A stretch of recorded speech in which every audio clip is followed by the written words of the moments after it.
So I'm not actually going to talk about this biography of Luther. I haven't actually even read it, but it is the best picture of Luther that I could find in my library here. And I am going to talk about Luther later. But generally, we're going to talk about the good life. Who has it? How do you get it? Being blessed, having it made. And every major thinker, Luther included, and Jesus, that is the Jesus, the Nazareth Jesus, have had to have something, have had to have I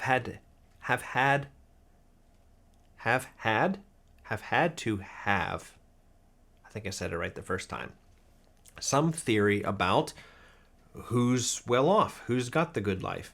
And you don't have to read very far into the book of Matthew, the very first book that speaks explicitly about Jesus, in order to hear Jesus say, "Blessed are the ... Actually, he says it 8 times. You probably already know that, called the Beatitudes. The trouble is, we have had a very difficult time not reading those 8 Beatitudes as a how-to, like a recipe for if we do this, we will have the good life. And yet, in their context, they aren't really how-tos. They're more descriptions of who has a good life based on something else. And that something else is faith.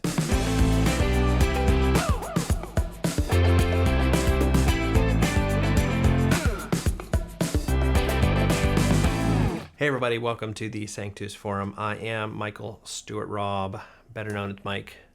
Call me Mike. Conspiracy Commentaries, that's what we're doing.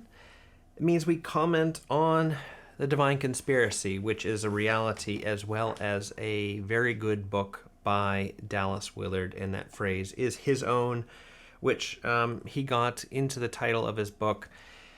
A very good book, which you should read if you haven't read it, although I admit that these commentaries talking about it are probably more for people who are wanting to read it for a second and third time and just want to go deeper. And this is one of those books which you've got to read it a little bit more than once in order to really get what he's saying. And that really goes for all sorts of people. It's not just like really intelligent people can read it once, and less intelligent people have to read it more than once. It's just a dense book. Good books are actually dense books. Well, we've been talking about the Beatitudes, which is this list of Jesus's blesseds, and we're in a chapter where Dallas is talking about it all through the chapter, and the section is called Not for Today.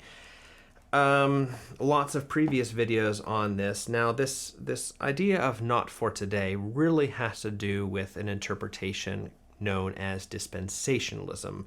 Some people have been taught this without even knowing the name of it. I don't really want to talk about dispensationalism. I don't really think that that is the main alternative to the interpretation of Jesus that Dallas is giving here. One of those things that we're dealing with is what I was talking about in the last video, where I said that St. Augustine interpreted the Beatitudes as virtues, and he's not alone. Most of the church fathers did this, and they looked at things, especially blessed are the pure in heart, for they will see God, and they saw a virtue that they thought Jesus was impressing upon us, which isn't necessarily a bad thing. Jesus can recommend virtues, and then he is adding a blessing onto that, and in a sense is teaching something like Udemonism, which I explained and talked about. I think it's in the second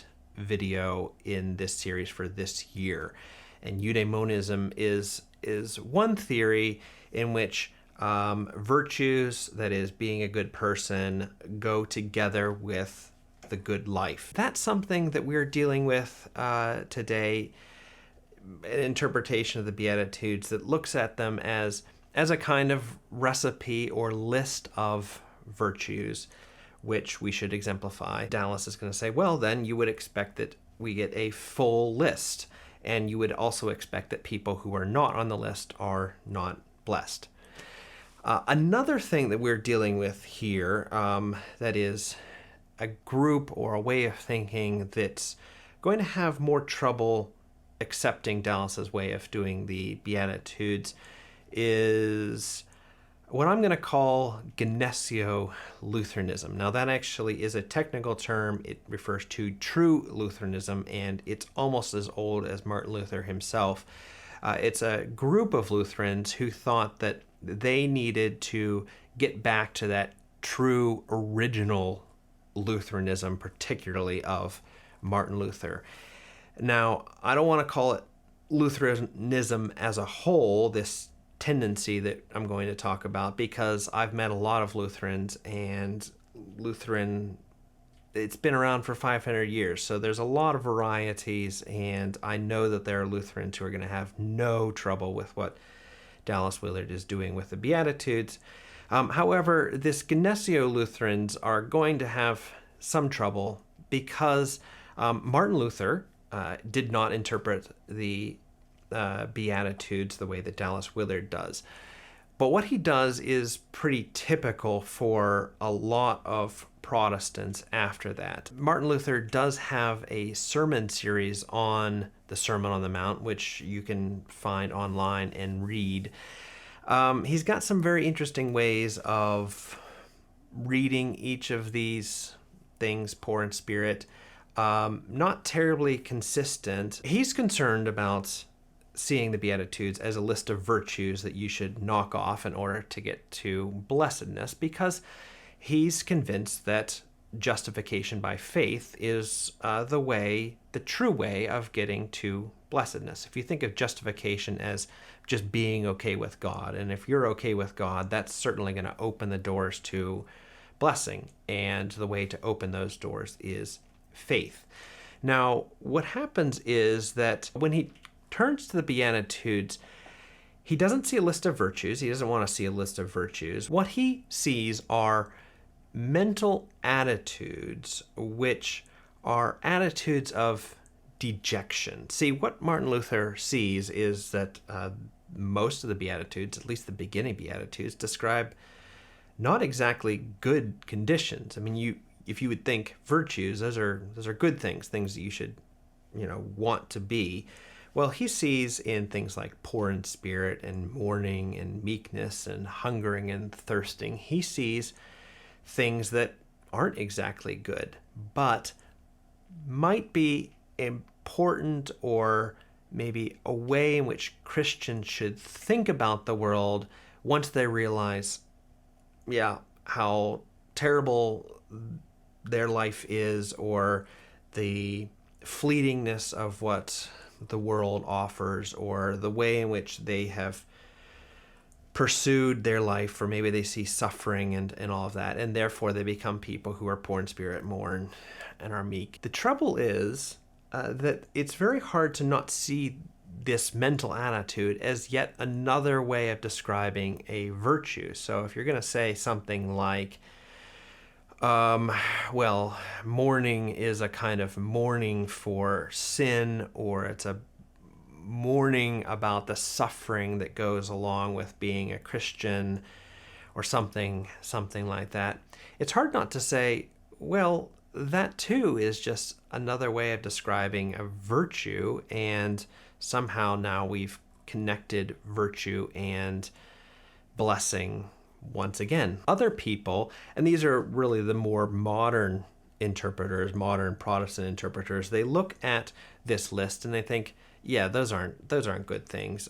Jesus is clearly not talking about mental attitudes. He's talking about real people who are mourning. He's talking about real people who are poor in some way, people who are meek, so not bold, not strong. He's talking about people who are hungering and thirsting for righteousness. That means they don't have it. And none of these are necessarily good qualities. And see, Jesus is coming in and he's saying, blessings on you people who are poor, who are mourning. It's an active form of actually blessing these people and saying, God is with you, he's here, and things are going to turn out better. Don't worry. He's got you, right? That sounds more like the sort of thing Jesus might say. The trouble is, how then are you going to restrict the blessing? In other words, Jesus can't be saying every last single poor person is blessed.